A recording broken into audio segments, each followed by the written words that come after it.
हरिओम। आप सभी का स्वागत है आज के इस व्याख्यान में।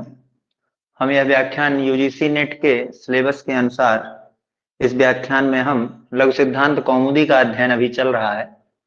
जिस लघु सिद्धांत कौमुदी में अभी तक हमने अच संधि के कुछ सूत्रों को पढ़ा और अंतिम सूत्र हमारा था अवंग स्फोटायनस्य, है ना।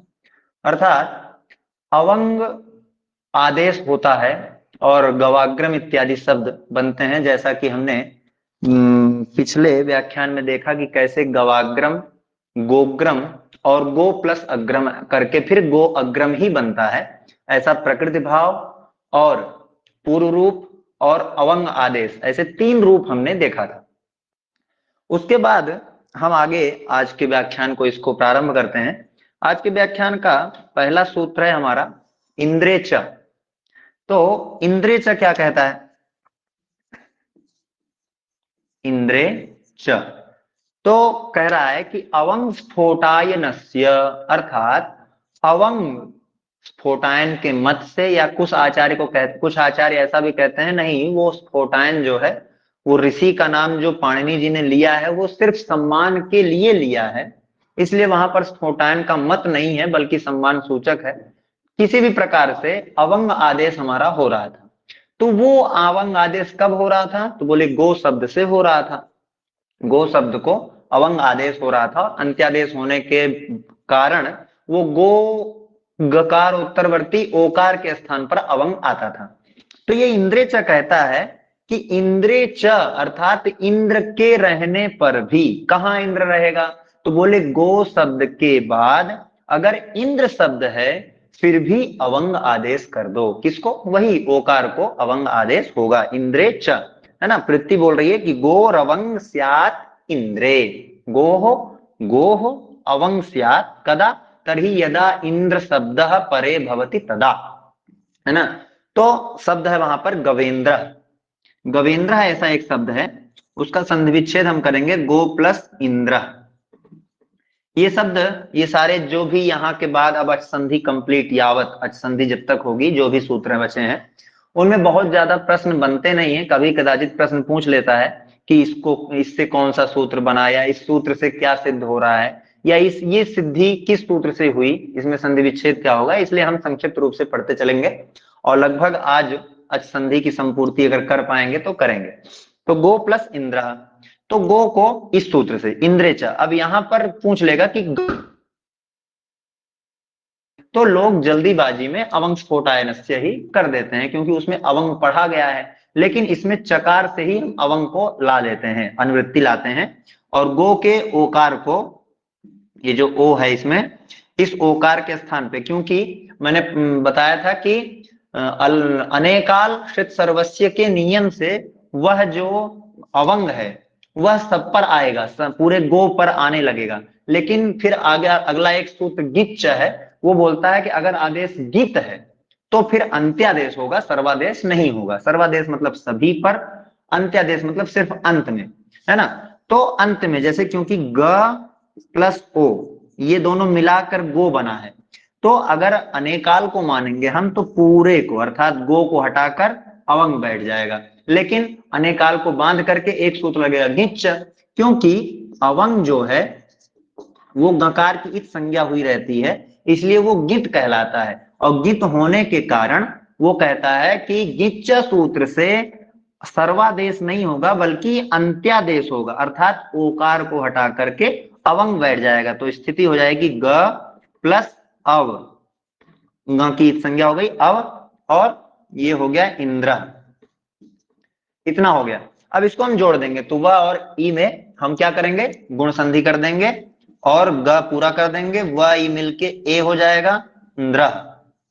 गवेंद्र एक ऐसा शब्द हमारे सामने सिद्ध होके आ जाएगा, गवेंद्र। ये है इंद्रेच। अब अगला सूत्र हमारे सामने आता है दूरात धूते च, है ना। दूरात धूते च, तो दूरात धूते का थोड़ा संधि विच्छेद करेंगे। क्या? दूरात हूते च। तो अब आपको समझ आ रहा होगा कि दूरात मतलब दूर से, पंचमी विभक्ति है।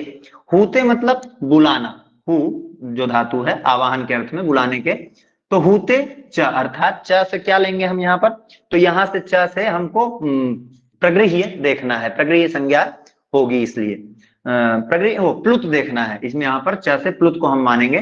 तो दूरात हुते च अर्थात दूर से, दूर कोई खड़ा व्यक्ति है और उसको बुलाते अगर हैं तो इसमें टी टी टेह का अधिकार रहता है, इसलिए इसका सूत्र का अर्थ ऐसा हो जाता है कि दूरात संबोधने वाक्यस्य टेह प्लुतो वा, अर्थात जब किसी को दूर कोई खड़ा है और किसी को आप बुला रहे हैं, है ना, किसी को आप वाक्य लेके बुला रहे हैं, मान लो इसमें अभिमन्यु एक जुड़े हैं, तो अभिमन्यु को हम बुलाएंगे कि अभिमन्यु, ऐसा मतलब दूर कोई खड़ा है, तो आप जब बुलाते हैं तो आप समझ लीजिए कि आपके उच्चारण में ही अंतिम अक्षर जो आता है वो प्लुत हो जाता है ना, तेज से बुलाते हैं, तो भले ही वो ह्रस्व है, भले ही वो दीर्घ है, लेकिन जब आप संबोधन करेंगे, किसी को दूर खड़ा है कोई बुलाएंगे, तो आपका वो वाक्य का उच्चारण जो रहता है वो अंतिम अक्षर हमेशा वो प्लुत हो जाता है।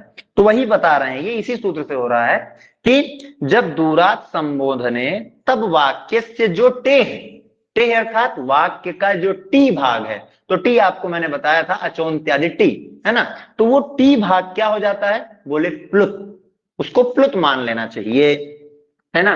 कैसे मानना चाहिए, बोले विकल्प से, क्योंकि जो भी प्लुत का कार्य होता है वो विकल्प से ही होता है, इसलिए उन्होंने वरदराजाचार्य ने कहा कि यहाँ प्लुतो वा अर्थात विकल्प से। तो इसमें अभी सिद्धि नहीं आएगी, सिद्धि अगले सूत्र में आएगी, क्योंकि दो सूत्र का एक साथ वहां पर कार्य होगा। तो इस सूत्र का सिर्फ इतना ही अर्थ है कि दूर से जिस वाक्य को बुलाएंगे, जिस शब्द को, जिस नाम को हम बोलेंगे, उसका जो टी भाग है, जिसकी भी टी भाग की संज्ञा की गई है, उस टी भाग को हम प्लुत मानेंगे, इतना ही इसका अर्थ होता आता है, दूरा पूतेचा। अब अगला सूत्र हम पढ़ेंगे, प्लुत प्रगृह्या अचि नित्यम। क्या है, प्लुत प्रगृह्या अचि नित्यम, ऐसा सूत्र है। ये कहता है कि प्लुत हो अथवा कोई प्रगृह्य संज्ञक वर्ण हो, मैंने आपको कल बताया था कि एक प्रगृह्य होता है और एक प्रकृति भाव होता है।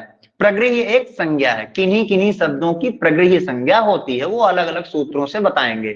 तो वो प्रगृह्य संज्ञक जो वर्ण और प्लुत वाले जो वर्ण हैं, ऐसे वर्ण पूर्व में हो, है ना, प्लस के पूर्व में ऐसे वर्ण हो, और पर में क्या हो, अची हो, है ना, अची हो, तो एतेची प्रकृत्यास्यु, अर्थात क्या हो जाएगा, बोले जब प्लुत और प्रगृह्य पूर्व में रहेंगे और प्लस के बाद में अची होगा, तो क्या कहना, तो बोले प्रकृत्यास्यु, प्रकृत्यास्यु अर्थात प्रकृति भाव कर देना।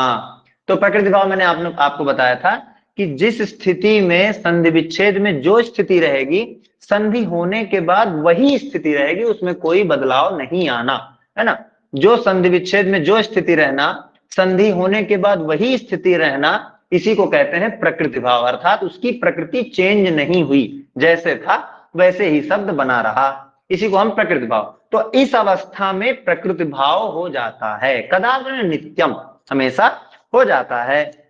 अब उसमें एक शब्द दे रहे हैं, आगच्छ कृष्ण अत्र गौश्चरति, है ना, जब ये समय उस समय का बता सकते हैं, ये वाक्य उस समय का होगा जब ग्वाल बाल जितने थे कृष्ण भगवान के साथ वो गाय चराते होंगे। तो उस समय क्या हुआ कि गाय कहीं गुम हो गई, अर्थात खो गई होगी, इधर उधर चरने चली गई होगी, तो सब ढूंढ रहे थे। अच्छा, ढूंढते समय जो ग्वाल बाल थे उनको गाय दिखी, उनको गाय दिख गई और कृष्ण भगवान को नहीं दिखी थी। तो वो ग्वाल बाल कृष्ण को बुला रहे हैं कि हे कृष्ण आगच्छ गौ तो अत्र चरति, जो गाय है वो तो यहाँ चर रही है, तुम इधर आ जाओ, ऐसा एक वाक्य वहां से प्राप्त होता है। ये वाक्य उसी समय का हो सकता है प्राय। तो वहां पर जो कृष्ण शब्द है, कृष्ण को बुला रहे हैं। अब कृष्ण शब्द में हमको कृष्ण शब्द को ही देखना है और पूरा कुछ नहीं देखना है, कृष्ण अत्र इतना शब्द देखना है, इधर उधर का शब्द नहीं देखना है।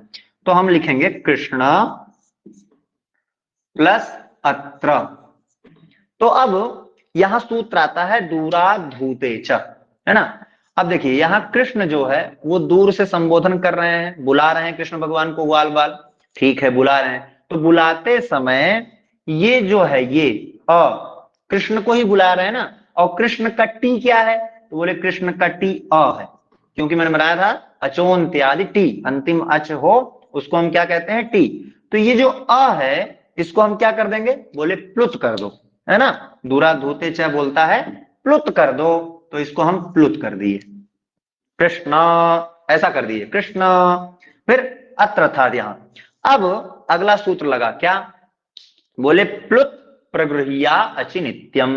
अगला सूत्र कहता है कि पूर्व में प्लुत हो और पर में क्या हो, अचि हो। तो देखिए यहां अ जो है वो प्लुत है, ये तीन जो है ये प्लुत की मात्रा है, क्योंकि एक मात्रा भवे ध्रस्व द्विमात्रो दीर्घ उच्यते और त्रिमात्रस्तु प्लुतो ज्ञेय, ऐसा कहा जाता है। तो ये तीन मात्रा जो लगी रहती है उसको हम प्लुत कह सकते हैं। अब ये प्लुत है पूर्व में और पर में ये अची है, अर्थात ये जो अ है ये अच प्रत्याहार के अंतर्गत आता है। तो ये हमारा इस सूत्र की शर्त पूरी हो रही है। तो क्या कर दो, बोले प्रकृति भाव कर दो, क्योंकि प्लुत करना और प्रगृह्य रहना इसको हम क्या कहेंगे, तो बोले प्रकृत्यासु प्रकृति भाव। तो कृष्ण अत्र ऐसा, अर्थात जैसा संधि विच्छेद में था वैसा ही संधि होने के बाद भी बना रहेगा, कृष्ण अत्र गौश्चरति, इसी तरह शब्द बने रहेंगे। अच्छा, हमने कहा कि ये जो काम होता है, यह जो काम होता है प्लुत और प्रगृह्य प्लुत वाला, ये प्लुत विकल्प से होता है, क्योंकि टे प्लुतो वा ऐसा विकल्प बोला गया था। तो जब विकल्प से होता है अर्थात जिस समय प्लुत नहीं होगा तो क्या होगा, तो बोले कृष्णा प्लस अत्र। बताइए आप कौन सी संधि लगा होगी यहाँ पर, तो अभी पिछले कल ही पढ़े हैं हम, कौन सी संधि पढ़े हैं, अकस सवर्णे दीर्घ। तो इस आकार को इस आकार को मिला करके क्या प्राप्त हो जाएगा, दीर्घ आ, और हमारा क्या बन जाएगा, कृष्णात्र, ऐसा। तो आगच्छ कृष्णात्र गौश्चरति ऐसा भी बोल सकते हैं जब प्लुत नहीं होगा, क्योंकि विकल्प से होता है कार्य इसलिए। तो ये हो गया प्लुत प्रगृह्या अचि नित्यम ऐसा सूत्र। अब अगला सूत्र आ रहा है, बहुत महत्वपूर्ण सूत्र है, ईदु द्वे द्विवचनम प्रगृह्यम, है ना। जब परीक्षा में अगर आपसे पूछा जाता है कि प्रगृह्य संज्ञा विधायकम संज्ञा सूत्रम किम, है ना, प्रगृह्य संज्ञा विधायकम संज्ञा सूत्रम किम विधिना प्रगृह्य संज्ञा विधायकम संज्ञा सूत्रम किम, तर्हि यही बोलना पड़ेगा आपको कि ईदुदे द्विवचनम प्रगृह्यम। अगर वहां ऑप्शन में है तो यही रहेगा। क्या है, हम सूत्र को लिखते हैं एक बार, ईदुदे द्विवचनम, क्या, तो बोले प्रगृह्यम। अब इसका हम थोड़ा संधि विच्छेद करते हैं, तब हमको समझ में आएगा कि सूत्र कहना क्या चाहता है। हमने वृत्ति तो पढ़ लिया, ईदुदे द्विवचनम प्रगृह्यम स्यात्, ईदुदे दंतम द्विवचनम प्रगृह्यम स्यात्, लेकिन अभी भी क्लियर नहीं हुआ। क्लियर कैसे होगा, बोले ईत ऊत एत, और ये सारे क्या, अच्छा ये सब द्विवचनम होंगे तो क्या हो जाएगा, तो बोले प्रगृह्यम, है ना। अर्थात ऐसा कोई द्विवचनांत शब्द हो, अर्थात द्विवचन का कोई शब्द हो, है ना, कैसा होना चाहिए, द्विवचन वाला होना चाहिए, और उसके अंत में क्या होना चाहिए, बोले या तो दीर्घ ई हो, या तो, क्योंकि देखिए तपरस तत्काल यहां मैं दीर्घ क्यों बोल रहा हूं, क्योंकि सब में तपर लगा है, ईत ऊत एत, और तपर जब लगता है तो क्या करता है, तत्काल का बोधक होता है, अर्थात जो शब्द लिखा है वही, दूसरा उसके भेद प्रभेद नहीं दिखाई जाएंगे, इसलिए दीर्घ ई हो, अंत में द्विवचन होना चाहिए शब्द का, शब्द द्विवचन होने के साथ साथ दीर्घ इकारांत होना चाहिए, अर्थात उसके अंत में ई दीर्घ वाला होना चाहिए, अथवा दीर्घ उकारांत होना चाहिए, अथवा एकारांत होना चाहिए, अर्थात अंत में एकार आने चाहिए। ऐसे शब्द अगर हो पूर्व में तो क्या हो जाएगा, बोले उनको प्रगृह्य संज्ञा माना जाएगा, अर्थात उनकी प्रगृह्य संज्ञा हो जाएगी। अच्छा प्रगृह्य संज्ञा करके क्या करोगे तुम, तो बोले प्रगृह्य संज्ञा का फल ये है कि प्रकृति भाव हो जाना, अर्थात जिसकी मैं प्रगृह्य संज्ञा करूंगा वो प्रकृति भाव में रहेगा, अर्थात वो संधि विच्छेद में जैसे रहेगा वो संधि में भी वैसे ही रहेगा, है ना। तो अब हम एक एक शब्द देखते हैं, हम इसको लिखे रहने देते हैं ताकि समझ में आए। पहला शब्द क्या है? हरि एतौ, हरि एतौ। अब आप देखिए हरि शब्द रूप अगर आता होगा आपको तो उसमें देखेंगे हरि ही हरि, ऐसा द्विवचन में हरि शब्द बनता है दीर्घ ईकारांत। तो पहली शर्त क्या थी? द्विवचन होना चाहिए, बोले द्विवचन है। दीर्घ ईकारांत होना चाहिए, दीर्घ ईकारांत भी है। तो क्या कर दो? तो बोले उसको प्रगृह्य कर दो। तो हरि प्लस एतौ इसकी प्रगृह्य संज्ञा इस सूत्र से हुई, और संधि करने के बाद भी हमको क्या मिला? तो बोले हरि एतौ, है ना, हरि एतौ। अन्य कोई संधि यहां पर नहीं हुई ना, नहीं तो संधि हो सकती थी यहां पर दूसरी भी कि इक के स्थान पर यण होता है, अच परे रहते तो ऐसा शब्द हो जाता, हर्येतौ ऐसा शब्द बनता, है ना, हर्येतौ ऐसा एक शब्द बनता, लेकिन वो शब्द अनिष्ट था इसलिए यहां पर प्रगृह्य संज्ञा करना पड़ा, हरि एतौ ऐसा एक शब्द। ईत का उदाहरण मैंने हम लोग देखा। अब आगे ऊत का भी उदाहरण एक दे रहे हैं वरदराचार्य। वरदराचार्य जी बहुत अच्छे हैं, वो सभी चीज का उदाहरण देते हैं, क्योंकि कोई बहुत बुद्धिजीवी व्यक्ति भी हो तो उसको भी अच्छे से समझ में आए, इसलिए हर चीज का किसी को बोलने का अवसर नहीं देते हैं कि महाराज आपने इसका उदाहरण दिया नहीं, आपने इसका तो नहीं दिया, है ना, ऐसा नहीं है। वो सबका उदाहरण देते हैं और अच्छे से, जब तक व्यक्ति को समझ में ना आए तब तक वो उदाहरण पे उदाहरण देते रहते हैं, कभी भी एक उदाहरण देके आगे नहीं चलते हैं। तो अब ऊत का उदाहरण दे रहे हैं, क्या? विष्णु इमौ। क्या है? विष्णु इमौ। अब देखिए द्विवचन का शब्द होना चाहिए, तो बोले अब उकारांत अगर कोई आप शब्द याद किए हो, भानु शब्द, गुरु शब्द, विष्णु शब्द, तो इसी तरह चलता है। गुरु गुरु, द्विवचन में गुरु दीर्घ उकारांत बनता है। उसी तरह भानु भानु, इसी तरह विष्णु विष्णु, है ना। देखिए द्विवचनांत है। और क्या है? तो बोले ये है ऊ अंत में है कि नहीं? सबको दिख रहा है, तो ऊ अंत में भी है। दोनों शर्त पूरी हो गई, तो इसको क्या कर दो? बोले इसको प्रगृह्य संज्ञा कर दे। और प्रगृह्य संज्ञा का फल क्या हुआ? बोले प्रकृति भाव रहना। तो विष्णु इमो, संधि में भी यही शब्द बना का बना रह गया, विष्णु इमो, कोई इसमें बदलाव नहीं हुआ, है ना। नहीं तो यण संधि हो रही थी, विष्णु इमो ऐसा बन सकता था लेकिन नहीं बना, क्योंकि प्रगृह्य संज्ञा हो गया, और प्रगृह्य संज्ञा का फल क्या होता है? प्रकृति भाव हो जाना। अब एक एत का भी उदाहरण देख लेते हैं, क्या दे रहे हैं? गंगे अमु, गंगे प्लस अमु, है ना, ऐसा एक शब्द दे रहे हैं। तो आप देखिए गंगे शब्द है ना, गंगा मूल शब्द है, गंगा। तो जैसे आप पढ़े होंगे रमा शब्द या लता शब्द पढ़े होंगे, तो आकारांत है, और उसके द्विवचन में क्या बनता है? तो बोले रमा रमे, द्विवचन बना।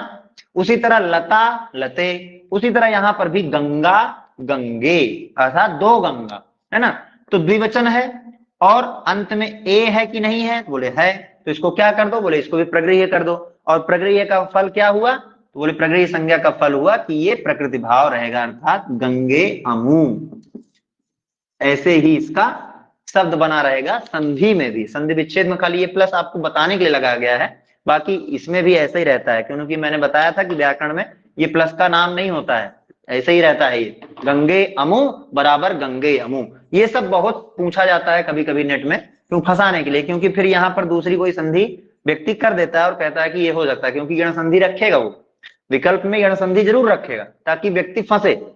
जब आपको विष्णु इमो रखेगा तो वहां पर यण संधि कर देगा, तो ताकि एक के स्थान पर यण सब कर दें। अच्छा दिख रहा है लास्ट में, सब यण संधि को लगा के चले आएंगे। यहाँ पर एचो यवा यावा रख देगा वो, है ना, सब कहेंगे नहीं यहाँ तो आ जाना चाहिए, नहीं एचो यवा यावा नहीं होगा, इसलिए गंगे अमु। कभी कभी पूछ लेता गंगे अमु का संधि रूप क्या होगा? तो गंगे अमु ही होगा, है ना, वहां पर एचो यवा यावा नहीं लगता है। इस तरह से हमको ये प्रकृति भाव में बहुत बच करके रहना है, बहुत ध्यान देना है प्रकृति भाव को। आपको जैसे जो भी पीडीएफ उपलब्ध कराई गई है ऐप के द्वारा, वो सारी पीडीएफ को अच्छे से पढ़ना है। प्रकृति भाव के जितने भी उदाहरण है उसको ध्यान से देखना है, क्योंकि कोई सा भी उदाहरण पूछ सकता है आपसे। इस तरह से हमने ईदुदे द्विवचनम प्रगृह्यम ऐसा एक सूत्र पढ़ा। अब अगला ये टॉपिक यहाँ पर खत्म होता है। अब प्रगृह्य संज्ञा लेकिन अभी चलेगी थोड़ा बहुत आगे तक। तो हम अगला सूत्र पढ़ते हैं। अगला सूत्र है हमारे साथ, हमारे पास अदसोमात। क्या सूत्र है? अदसोमात। अदस शब्द अगर आपको नहीं आता हो, क्योंकि सर्वनाम शब्द थोड़ा कठिन होते हैं, सर्वनाम शब्द तीनों लिंगों में अलग अलग चलते हैं, इसलिए उसको थोड़ा कठिन, और अदस शब्द तो थोड़ा ज्यादा ही कठिन है, कभी कभी कंफ्यूजन होती है। अदस शब्द है, इदम शब्द है ना, सर्व शब्द है, ये शब्द तीनों लिंगों में चलते हैं अलग अलग। तो उसको हमको याद कर लेना चाहिए। अगर किसी को याद नहीं हो तो आप शब्द को याद करें, क्योंकि आपके सिलेबस में भी वो शब्द लगे हुए हैं। मूल शब्द आपको याद होना चाहिए, फिर सिद्धि तो हम सीखेंगे कि कैसे अदस शब्द बनता है या अमु इत्यादि कैसे बनते हैं। तो अदस शब्द में कुछ शब्द ऐसे होते हैं कि जिसके अंत में म है, म आता है, तो वही उससे संबंधित यह सूत्र है अदसोमात। ये क्या कहता है?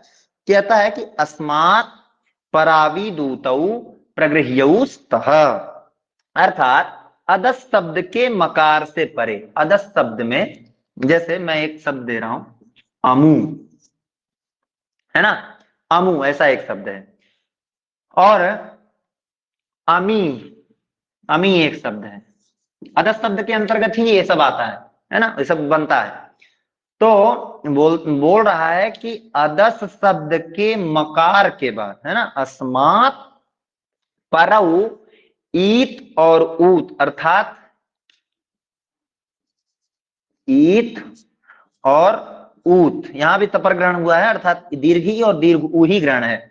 तो बोले कि मकार के बाद अगर ईत आ जाए, अर्थात दीर्घ ई आ जाए, अथवा दीर्घ ऊ आ जाए, तो क्या करना है आपको? तो बोले वो भी वही होगा जो पहले वाला सूत्र बोल के गया। क्या बोले? प्रगृह्य संज्ञा कर देना, है ना। अर्थात अदस शब्द के मकार के बाद अगर दीर्घ ई आ जाए अथवा दीर्घ ऊ आ जाए, तो उसको क्या कर देना? बोले प्रगृह्य संज्ञा कर देना। किसकी? इसकी, ई की और ऊ की प्रगृह्य संज्ञा कर देना। प्रगृह्य संज्ञा का फल क्या है? बोलिए। प्रकृति भाव। प्रगृह्य संज्ञा का फल है प्रकृति भाव, जो जैसा है वैसा रहना। तो अब हम उदाहरण देखते हैं इसको। उदाहरण ये दे रहे हैं, अमी ईशा, अमी प्लस ईशा, है ना। तो अब देखिए अमी शब्द कैसे बना है, हम थोड़ा तोड़ लेते हैं कैसे बना है, वहां मूल पे नहीं जाएंगे, हम यहां तोड़ के देखते हैं इसको। अम प्लस ई प्लस ईशा, ऐसा है ना। तो देखिए ये जो अमी है ये अदस शब्द है, इदमोमा पुंसी इत्यादि जो भी सूत्र लगता है, अदसो शेर दादू दोमा इत्यादि लगता है। तो वो अम जो है, अम का ये म है, मकार के बाद ई है कि नहीं है? तो बोले इस ई की क्या संज्ञा हो जाएगी? बोले प्रगृह्य, है ना, ये प्रगृह्य बन जाएगा ई। और प्रगृह्य का फल क्या है? तो बोले प्रकृति भाव, अर्थात जो जैसा है वैसा रहना। तो संधि में हमारा शब्द क्या बनेगा? बोले अमी ईशाह, है ना, अमी ईशाह, ऐसा ही। नहीं तो अगर हम प्रगृह्य संज्ञा ना करते तो रूप हमारा क्या बनता? सबको पता है आपको, दीर्घ संधि हो जाती और रूप हमारा कैसा बनने लगता?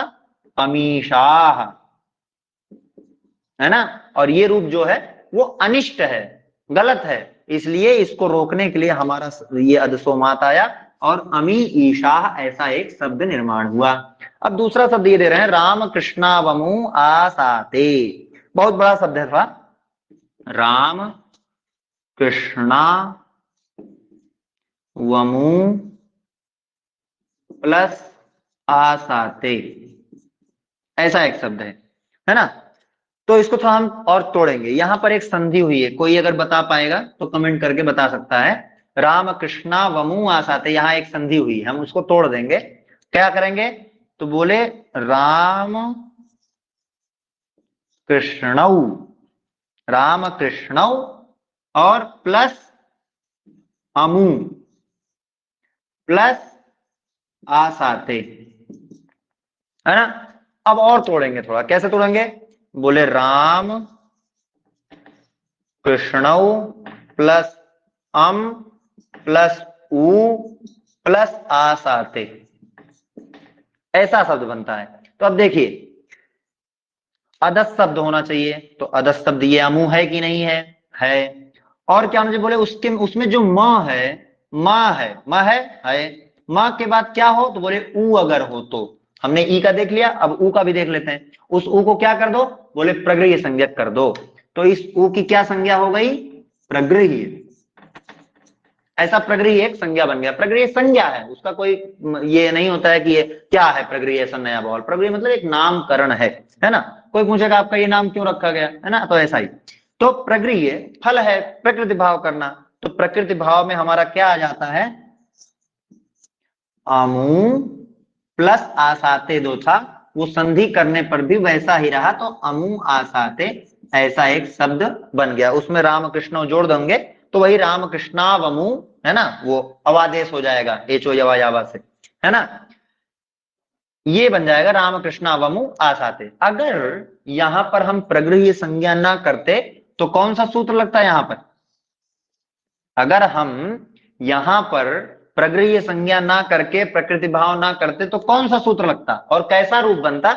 ये आप कमेंट करके अभी भी बता सकते हैं, है ना। और बाद में अगर कोई देख रहा है तो वो भी बताए कौन सा है। अनिष्ट रूप बनता, रामकृष्णावमु आसाते में वो अनिष्ट रूप बन जाता अगर यण होता तो। इसलिए उसको नहीं होना है और प्रगृह्य करके प्रकृति भाव कर देना है। ये अदसोमात है। अब पंक्ति में एक प्रश्न किया जा रहा है वरदराजाचार्य जी से। वो कह रहे हैं कि मात किम, है ना, मात किम मतलब ये जो सूत्र में माँ जो बोले, ये मात जो बोले, ये क्यों बोल रहे हो, है ना। तो हम एक सूत्र देखते हैं। जब हम लोग पहले लोक में आते हैं, लोक में जब कोई चीज नहीं रहती है तब उसकी कीमत मालूम होती है ना। कोई चीज नहीं रहती है, माँ बाप हो, भाई बहन हो, गुरु जी हो, या कोई भी हो, जब तक वो रहते हैं तब तक उनकी ज्यादा कीमत हमको मालूम नहीं रहती है ना। कोई सेवक ही हो, कोई मालिक ही हो, कोई पशु ही हो, कोई पक्षी हो, या कुछ भी हो, उस जब तक वो रहता है तब तक हमको उसकी कीमत ज्यादा अच्छी नहीं पड़ती है। क्योंकि एक कहावत है ना कि गंगा जी के पंडे गंगा जी की इज्जत नहीं करते, क्योंकि उनके पास है ना। विदेश से आएंगे लोग और कहेंगे बताओ गंगा स्नान कर रहे हैं, हम पापों से धुल रहे हैं, लेकिन वहां वाले कहेंगे अरे क्या गंगा स्नान, वो ऐसे ही है सब, है ना। तो गंगा जी के पंडे गंगा जी की इज्जत नहीं करते हैं, ऐसा लगभग लगभग होता है। तो उसी तरह जब तक कोई चीज हमारे पास उपलब्ध रहती है तब तक हम उसकी इज्जत ज्यादा नहीं करते हैं। तो जब प्रश्न किया जाए कोई कि मात किम, है ना, मात किम अर्थात ये सूत्र में ये शब्द क्यों रखा गया, तो बस वो क्यों रखा गया उसको जानने के लिए उस शब्द को हटा दो बस, है ना, उस शब्द को हटा दो। तो सूत्र क्या बन जाएगा? बोले अदस। और वृत्ति क्या हो जाएगी? बोले परौ ईत ऊत प्रगृह्यौस्तः, बस मात नहीं हो, मात ना हो, है ना, कैसा भी हो। तो एक शब्द बनता है अमुक,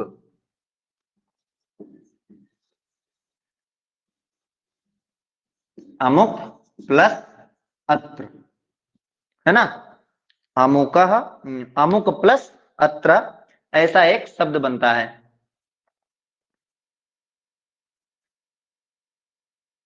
तो उसमें कहते हैं कि यहां जो माँ है उसके बाद ये जो ऊ है उसकी हम क्योंकि ये जो मतलब शब्द है वो आदर्श नहीं है, मात भले है लेकिन आदर्श शब्द नहीं आता है, और ये प्रत्यय अलग हो जाता है, इसलिए जो ऊ है इसको हम नहीं देखेंगे।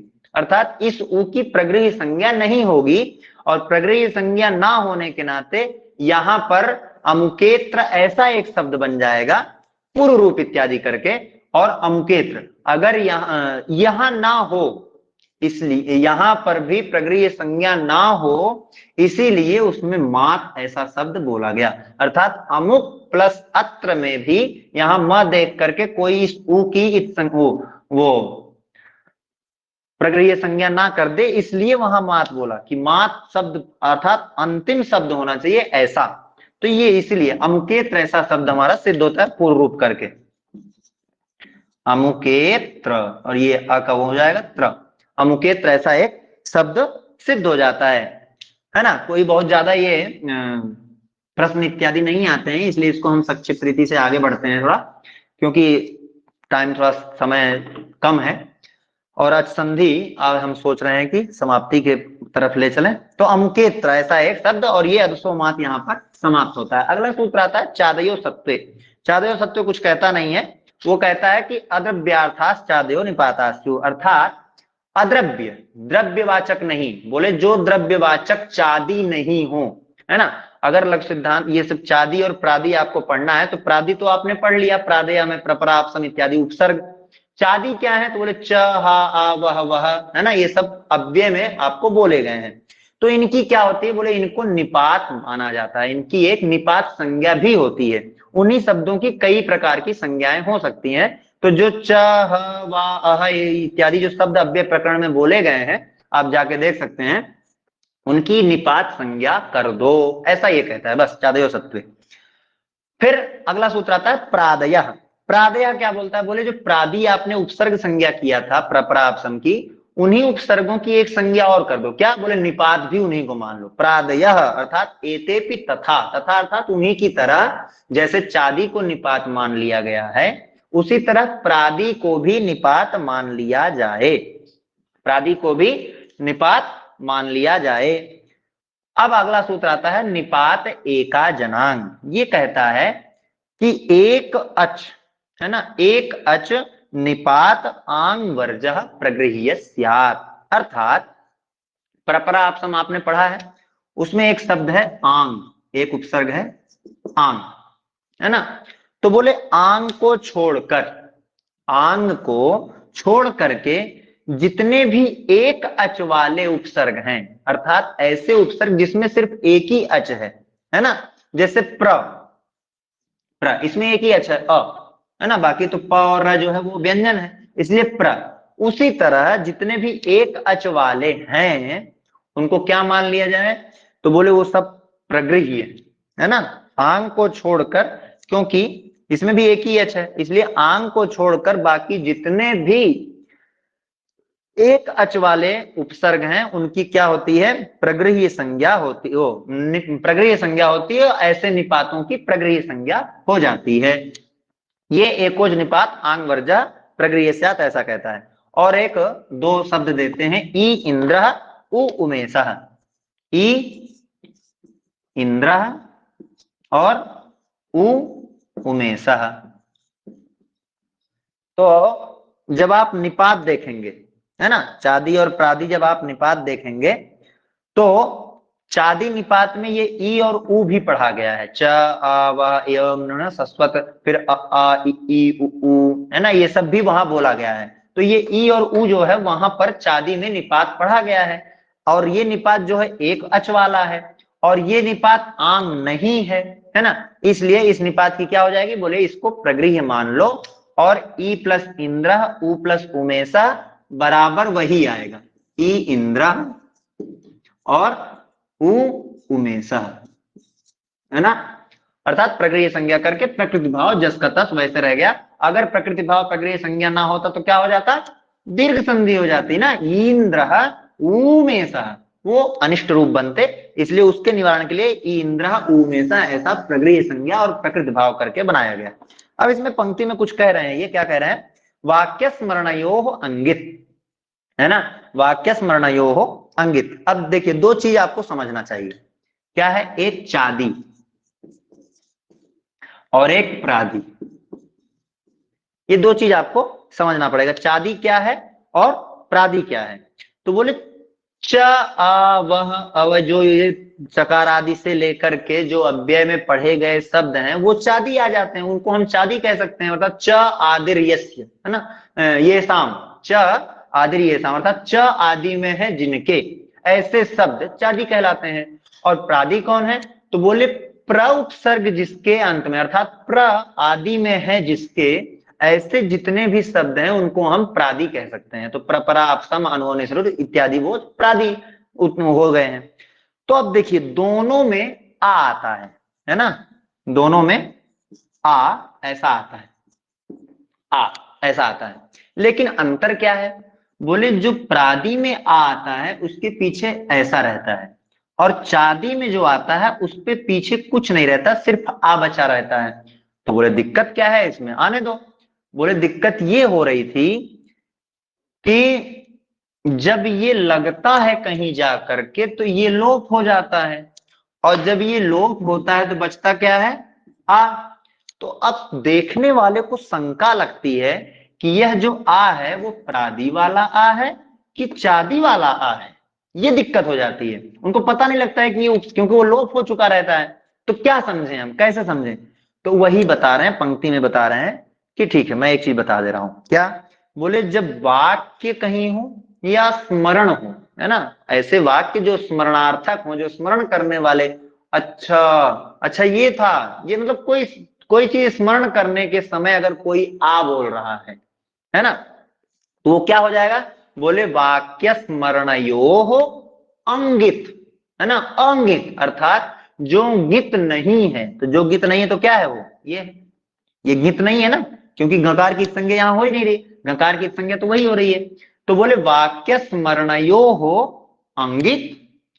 अगली पंक्ति आप बोलेंगे अगर, तो दो आय अनुमन्य से आय एवं किलतत, इसके बाद लिखा है अन्यत्र गित, अर्थात और उनके अलावा, वाक्य स्मरणयो के अलावा अन्यत्र जहां जहां भी है वहां पर गित, वहां पे क्या हो जाएगा, ये वाला आ रहेगा। तो और कौन कौन से अन्यत्र मतलब कौन कौन से? तो इसमें एक श्लोक दे रहे हैं, ईशदर्थे क्रिया योगे मर्यादाभिविधौ च यः एतमात्रं गित विद्या वाक्य स्मरणयो गित। ऐसा एक ईशद अर्थ है, अर्थात कम के अर्थ में, है ना, ईशद मतलब थोड़ा, थोड़ा के अर्थ में, क्रिया के योग में, है ना, मर्यादा इत्यादि के योग में क्या होता है, ये सब जो होता है आंग जो है वो गित वाला रहता है ना। असमन्तात के योग में, अमर्यादा के वचन में इत्यादि में आंग जो रहता है वो गित वाला रहता है। और वाक्य और स्मरण के अर्थ में आ जो रहता है वो क्या रहता है, वो बिना गित वाला होता है, अंगित रहता है। तो दो चार उदाहरण, तीन उदाहरण है, उसको हम समझते हैं। चादी और प्रादि आपको समझ में आ गया होगा, अगर नहीं आया होता तो इस वीडियो नहीं आया हो तो इस वीडियो को फिर रिवाइज करके आप देख सकते हैं। चलिए आगे हम एक देखते हैं, आ एवं नुमन्य से। आ एवं नुमन्य से, ये ऐसे दिया गया हमको, तो सिर्फ इससे काम है, आ एवं नुमन्य से। अब देखिए ये जो है वाक्य स्मरण के, आ एवं नुमन्य से, अर्थात वो स्मरण कर रहा है, बता रहा है, समझ रहा है। तो स्मरण के अर्थ में आ है, इसलिए स्मरण के अर्थ में क्या हो जाएगा, वो अंगित होगा। और अंगित का फल क्या होगा, तो निपात एका जनांग, है ना, अभी प्रगृह्य संज्ञा हो जाएगी। अंगित का फल क्या होगा, क्योंकि आंग वर्जा बोला है वहां पर, निपात एका एकाच अनांग, अर्थात जो आंग नहीं है, जो आंग नहीं है मतलब ये, है ना, जो आंग नहीं है मतलब ये, इसकी क्या हो जाएगी, बोले इस निपात की प्रगृह्य संज्ञा हो जाएगी। और प्रगृह्य संज्ञा होने के नाते ये आ प्लस एवं में संधि नहीं होगी, जस प्रकृति भाव बना रहेगा, और प्रकृति भाव वैसा का वैसा आ एवं नुमन्य से, ऐसा ये शब्द बन जाएगा। क्योंकि ये नित नहीं है ना, आंग ऐसा तो है नहीं, और वो आंग वर्जा को छोड़कर बोला है, तो आ जो है यहाँ पर प्रगृह्य संज्ञा हो जाएगी और प्रकृति भाव हो जाएगा। अब इसी तरह आ एवं किल तत्, है ना, वहां पर भी आ एवं में भी सेम होगा, आ एवं, यहां पर भी जो ये आ एवं अर्थात अच्छा ऐसा है, मतलब समझ रहा है ना, वाक्य है समझ रहा है। तो वो ये जो आ है वो ये भी गित नहीं है, आंग नहीं है, ये आ है सिर्फ। तो गित ना होने के कारण इसकी हम क्या कर देंगे, प्रगृह्य संज्ञा कर देंगे, और फिर प्रकृति भाव करके आ एवं किल तत् वैसा ही शब्द बना रहेगा। अब आगे बोल रहे हैं अन्यत्र गित, अर्थात और क्या है, तो बोले जब गित होगा तब कैसा उदाहरण होगा, तो बोले आईशत, आईशत, है ना, आईशत उष्णम, है ना। ये जो आ है ये क्या है, ये वाला आ है, ये वाला आ, है ना, यहां पर नकार का लोप करके यहां आया है ना। किस अर्थ में है, तो बोले यहां ईशत अर्थ में है। ये जो आ है वो किस अर्थ में, ईशत, ईशत मतलब क्या होता है, कम, थोड़ा। तो ईसत को अब काट के हम खाली लिखते हैं शब्द, क्या है, आ उष्णम, आ उष्णम। अब देखिए ये जो आ है वो गित है, और गित होने के नाते आंग वर्जह, है ना, आंग को छोड़ करके गित होने के नाते इसकी प्रगृह्य संज्ञा नहीं होगी, क्योंकि निपात एकाजनांग क्या बोलता है, बोले अनांग, अर्थात आंग को छोड़ करके मैं प्रगृह्य संज्ञा करूंगा, तो ये तो आंग है ना, ये तो गित है, आंग है, तो इसकी प्रगृह्य संज्ञा नहीं होगी। अच्छा, प्रगृह्य संज्ञा नहीं होगी तो क्या हो जाएगा, बोले आ और उ मिलके क्या बन जाएंगे, गुण होकर के ओ बन जाएंगे, है ना, आ और उ मिलके ओ गुण हो गया, आज गुण लग जाएगा, और श्रणम ऐसा जोड़ देंगे, इसलिए वहां लिखा गया है कि आ ईशत उष्णम बराबर ओष्णम, ओष्णम मतलब कम गरम, है ना, तो ओष्णम कम गरम, आप जैसे कभी कभी कहते हैं ना कि गुनगुना पानी लाओ, तो ओष्णम जलम आनया, ऐसा भी आप कह सकते हो, अगर कोई वैयाकरणी रहेगा तो वो आपके शब्दों को समझ जाएगा कि ओष्णम अर्थात कम जल लाना है, कम गर्म जल लाना है ना। चलिए अब आगे चलते हैं, ओत, ओत क्या है, ओदंतो निपात प्रगृह्य स्यात्, है ना, ये कह रहे हैं कि कोई शब्द के अंत में ओ हो, ओत हो अर्थात तपर हो, अर्थात सिर्फ ओ हो, उसके आकी के भेद नहीं होने चाहिए, तो उसको क्या करेंगे, तो बोले वो भी प्रगृह्य हो जाएगा। तो शब्द दे रहे हैं अहो प्लस ईशाह। अब देखिए ये हो है, हो में ओ है, ओ जो है उसको हम प्रगृह्य कह देंगे, और प्रगृह्य का फल होता है प्रकृति भाव, तो अहि अहो ईशा ऐसा ही शब्द संधि में भी बन जाएगा हमारा, कोई डिफरेंट नहीं आएगा, बदलाव नहीं आएगा, परिवर्तन नहीं होगा, अहो ईशा। हाँ, अब हम आगे चलते हैं, एक सूत्र है संबुद्धौ साकल्यस्येता वनारसे, है ना, संबुद्धौ, तो संबुद्धि आपको जानना चाहिए। कारक प्रकरण जब आप पढ़ेंगे तो विभक्ति या कारक भी पढ़ेंगे, तो उसमें जो प्रथमा विभक्ति होती है, प्रथमा विभक्ति के साथ ही साथ आपको संबोधन भी पढ़ाया जाता है, क्योंकि प्रथमा अलग है संबोधन अलग है, ये हमारे हिंदी में होता है, संस्कृत में ऐसा कुछ नहीं होता है, संस्कृत के अनुसार से 6 ही कारक हैं, षष्ठी और संबोधन को अलग से नहीं गिना जाता है, तो संबोधन जो कारक है वो प्रथमा के अंतर्गत हो जाता है। अंतर ये होता है कि संबोधन वाली जो प्रथमा विभक्ति है उसकी एक संबुद्धि संज्ञा होती है, संबुद्धि संज्ञा होती है ना, प्रथम एक वचन की, एक वचनम संबुद्धि ऐसा एक सूत्र है, उससे हम एक वचन की संबुद्धि संज्ञा कर देते हैं, तो ऐसा संबुद्धौ अर्थात संबुद्धि निमित्तक, है ना, संबुद्धि निमित्त में अर्थात संबोधन की एक वचन शब्द होना चाहिए, और कैसा होना चाहिए, बोले ओकारः, है ना, संबुद्धि निमित्त अगर संबोधन के एक वचन का शब्द होना चाहिए, और कैसा होना चाहिए, बोले ओकार होना चाहिए, है ना, ओकार, तो उसको क्या कर दोगे तुम, तो बोले उसको हम प्रगृह्य कर देंगे, है ना, उसको हम क्या कर देंगे, बोले वो प्रगृह्य कर देंगे, तो बोले ठीक है, जब इतना ही बोलना था तो संबुद्धौ खाली बोल देते, ये शाकल्यस्येता वनार से इतना बड़ा शब्द बोलना क्या शब्द था, तो बोले वो मतलब शाकल्य का मत है यहां पर, और एतौ अनार से अर्थात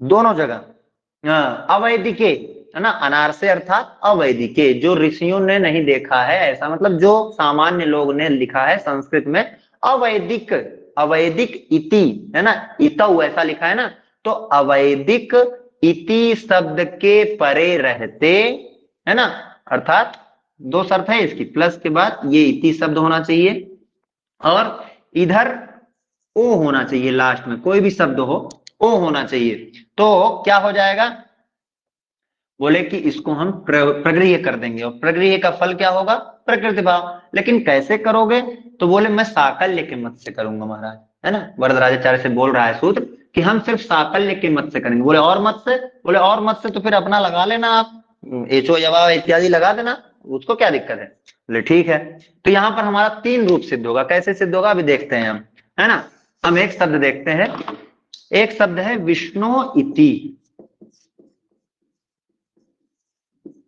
विष्णु प्लस इति, वरदराजाचार्य जी के उदाहरण में लगभग प्रायः आप लोग विष्णु भगवान से ही संबंधित उदाहरण देखेंगे, क्योंकि वो वैष्णव थे, है ना, और विष्णु इति, ऐसा हम शब्द देखते हैं। तो देखिए विष्णु में यहां पर ओ है। अच्छा, ये विष्णु जो शब्द है वो संबुद्धि निमित्तक है क्योंकि विष्णु शब्द उकारांत है, और उकारांत के संबोधन की एक वचन क्या बनता है, तो सबको पता है, हे विष्णु, है ना, हे भो, अरे भो विष्णु, ऐसा कहते हैं, है ना।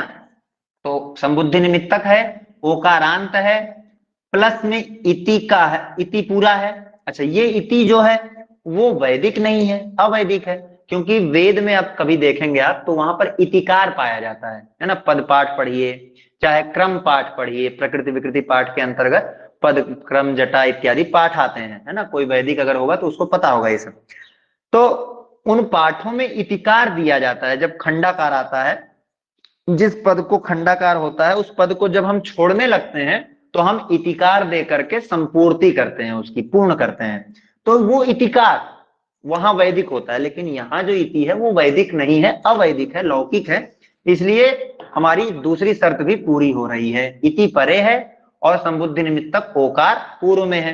क्या कर दो, बोले प्रगृह्य संज्ञा कर दो, और प्रगृह्य संज्ञा का फल क्या हो जाएगा, बोले विष्णु इति, प्रकृति भाव उसी तरह रूप बना रहेगा। अच्छा, अब ये काम विकल्प से हो रहा है। जब विकल्प से नहीं होगा तब क्या होगा, बोले तब एक सूत्र आपने पढ़ा था, लोप शाकल्यस्य, है ना। वो कहते हैं, पहले हम एचो यवायावा लगाएंगे, विष्णु प्लस इति में एचो यवायावा लगाएंगे, ओ को अव हो जाएगा, तो विष्णु प्लस अव और प्लस इति, और उसके बाद लोपा साकल्य से लगेगा, और लोपा साकल्य से इस व का लोप कर देगा, और विष्णु इति ऐसा एक शब्द बन जाएगा। विष्णु इति ऐसा एक शब्द बन जाएगा। और जब लोपा साकल्य भी नहीं लगेगा तो ये पूरा जोड़ देंगे तो तीसरा शब्द हमारा बन जाएगा विष्णु, ये व और ई मिलके वी ती। तो इस तरह से तीन शब्द बन गए, एक विष्णु इति, दूसरा विष्णु इति, तीसरा विष्णविति, है ना, तीन शब्द। ये किससे बना, तो बोले ये बना संबुद्धौ साकल्यस्येता बनार से, इस सूत्र से, है ना, संबुद्धि वाला है, संबुद्धौ इस सूत्र से बना। और ये किस सूत्र से बना, तो ये लोपा साकल्यस्य, ये किस सूत्र से बना, तो एचो यवा यावा, एचो यवा यावा। इस तरह से तीन सूत्रों के द्वारा हमारा ये तीन रूप तैयार हो जाता है। अब हम आगे चलते हैं, अगला सूत्र है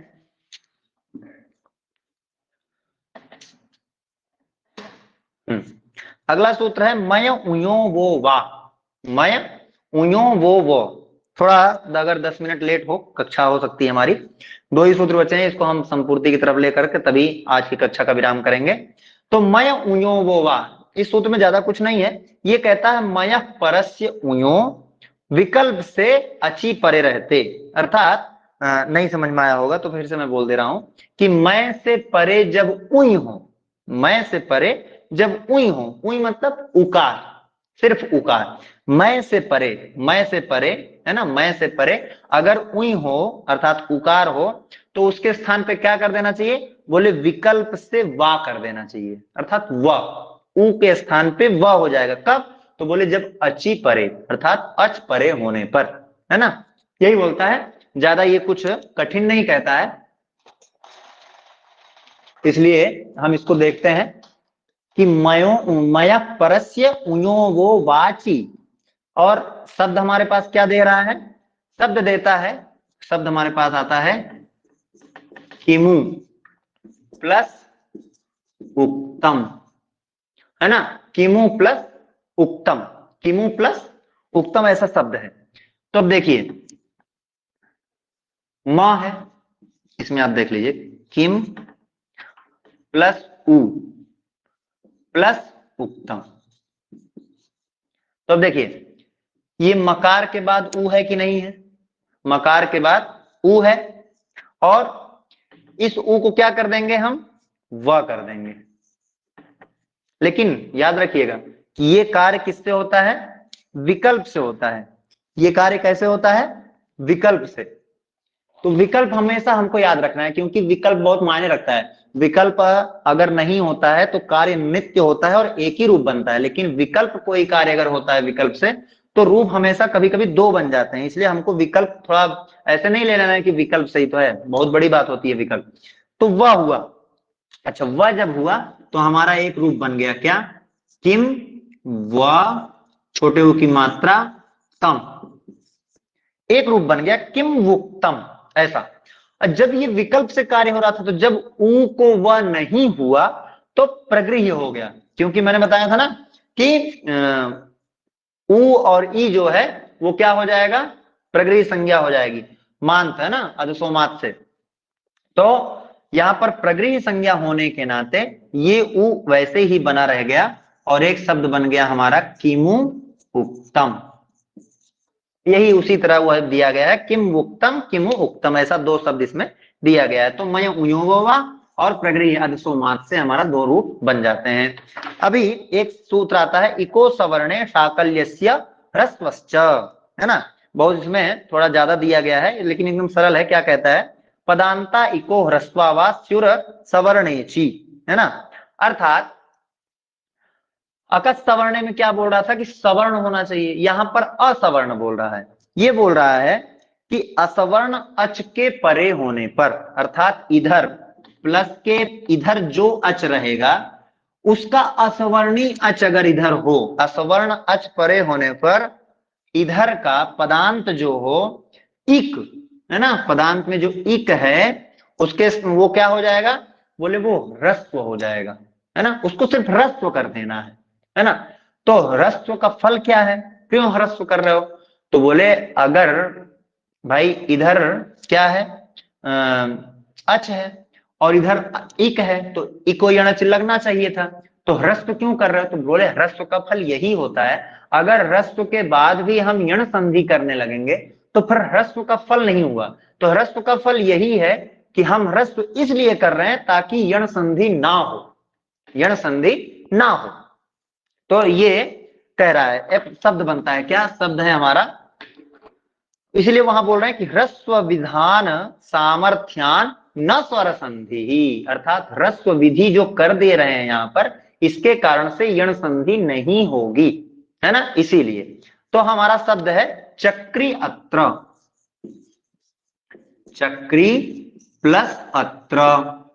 अब जो है यहां यण संधि प्राप्त थी, इको यणचि, लेकिन उसको बांध करके ये सूत्र लगा इको असवर्णे, इधर इक है, उसका असवर्णी अच परे है, बोले है, तो साकल्य के मत से इसको ह्रस्व कर दो, तो चक्री और अत्र, चक्री अत्र ऐसा ही रह गया। अब देखिए ये ऐसा ही रूप बन गया, है ना, चक्री अत्र ऐसा ही रूप बना रह गया संधि में। अब ये साकल्य का मत था, तो जब साकल्य का मत नहीं लगेगा तब तो यहां यण संधि हो जाएगी ना, तो यण संधि बन के कौन सा रूप बनेगा? चक्र्यत्र, है ना, चक्र्यत्र, ऐसा यण संधि हो जाएगी इको यणचि, और चक्र्यत्र ऐसा एक शब्द बन जाएगा।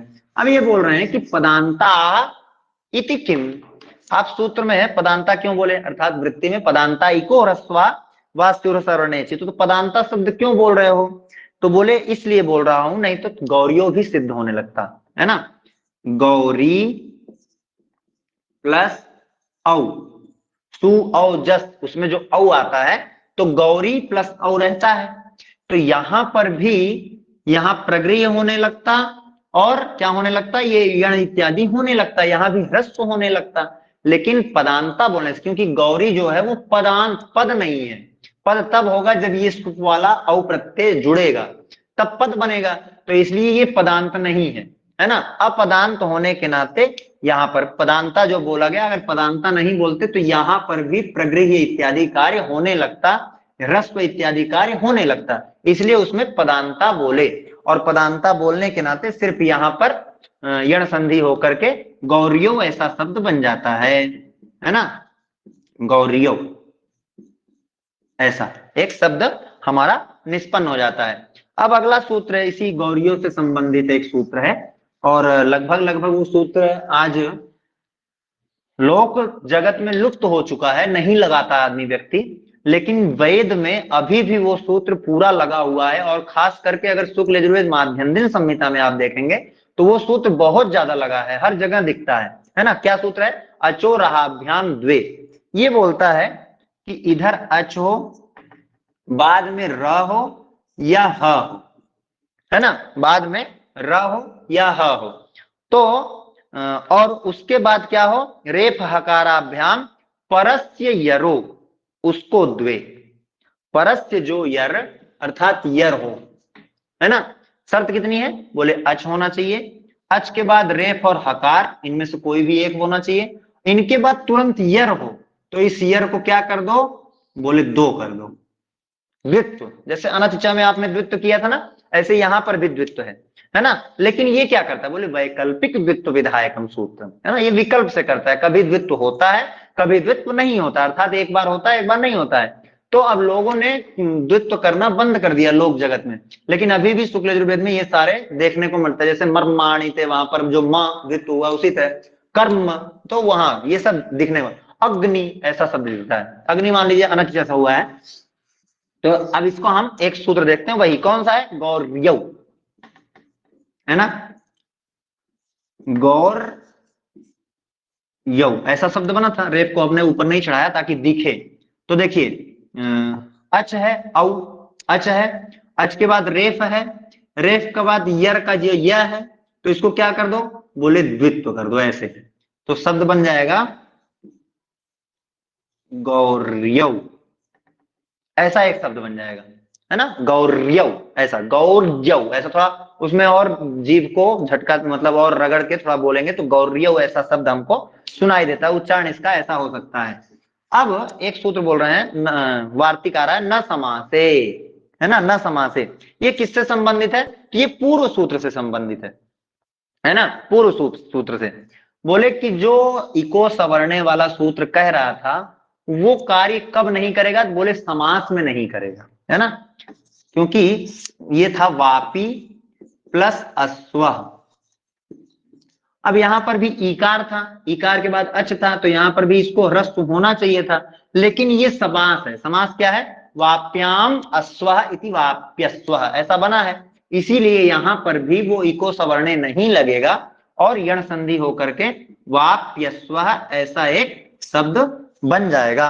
अब आज के इस सत्र का अंतिम सूत्र हम पढ़ते हैं, ऋत्य कहा। ऋत्य क्या क्या कहता है?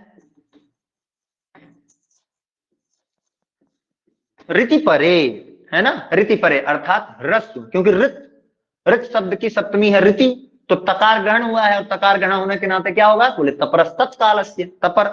तो ऋति परे अर्थात ह्रस्व री परे हो, ये प्लस है, प्लस से इधर री, ह्रस्व री हो भी, दीर्घ नहीं, ह्रस्व री परे होने पर पदांता अकह, है ना, पदांता अकह, इधर क्या होना चाहिए? अक, इतना अक, प्राक, है ना, उसके पाक जो होगा वो क्या हो जाएगा? बोले प्राक वद्वा, अर्थात पहले से ही, जैसे प्राक में हमने बोला ना, जो क्या कर रहे थे प्राक में, तो प्रगृह्य बोलते हुए आए हैं, तो वो भी प्रगृह्य संज्ञक हो जाएगा, है ना।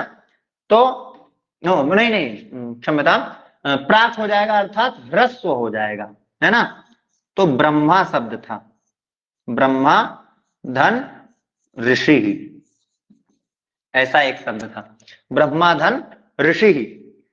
तो इको सवर्णे इत्यादि करके इको सवर्णे वाला नियम यहां पर भी लगेगा, लेकिन ह्रस्व किससे होगा? बोले ऋतिका से होता है, और ये ब्रह्म हो जाएगा, ह्रस्व हो गया, और ऋषि ऐसा ही लिख देंगे, ब्रह्म ऋषि, ऐसा एक शब्द बन जाएगा। अब ये काम विकल्प से हो रहा है, तो जब विकल्प से हो रहा है तो जब जब नहीं होगा तब क्या बनेगा? तो बोले तब तो गुण कर दो ना आप, ब्रह्मा प्लस ऋषि, और बराबर आद गुणा से गुण कर दोगे, क्या बन जाएगा? ब्रह्मर्षि, ब्रह्मर्षि ऐसा शब्द बन जाएगा। फिर अगला प्रश्न कर रहे हैं, पदांता किम, यहां पर भी पदांत क्यों बोल रहे हो आप, है ना, ऋतिका में पदांता क्यों बोल रहे हैं? बोले यहां पर भी अगर पदांता नहीं बोलते तो ये है एक शब्द है आ धन ऋक्षत,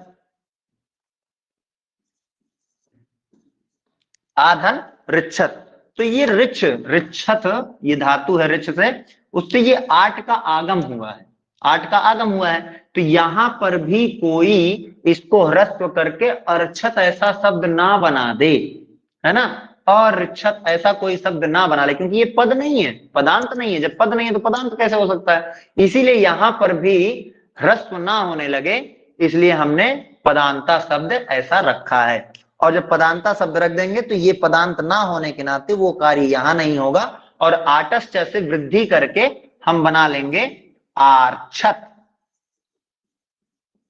आर्छत ऐसा एक शब्द हमारा तैयार हो जाएगा। तो आज हमने अच संधि संपूर्ति किया, अच संधि का, और अब हम कल से हल संधि की तरफ बढ़ेंगे। और आज का सत्र यहीं पर हम समाप्त रखते हैं, करते हैं। और आप लोग आखिरी तक जुड़े रहे, इसलिए सभी का धन्यवाद।